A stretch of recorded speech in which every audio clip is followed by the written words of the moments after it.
In today's video, let's talk about the way that you create a profile in AngelList. Now, AngelList is basically divided into two parts. If you are a venture capitalist and trying to connect with startup, you'll need to head over to the AngelList section. But however, if you are a job seeker and trying to apply for jobs inside of different startups, then you'll need to head over to WellFound. Once you're inside of WellFound and once you have created your account, right besides your email verification, you'll have the section of creating your profile.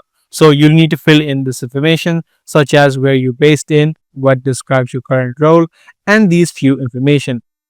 You also do have the option of adding in your LinkedIn profile and then a few other stuff. Once you're done filling in your information, you can now click on create profile. And as easy as that, your profile of AngelList Talent, or now known as WellFound, now has been created.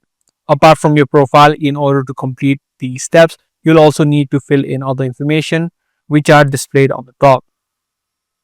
So that was the exact video on the way that you create a profile inside of AngelList Talent or WellFound. If this guide video did help you out, be sure to subscribe and also give this video a thumbs up.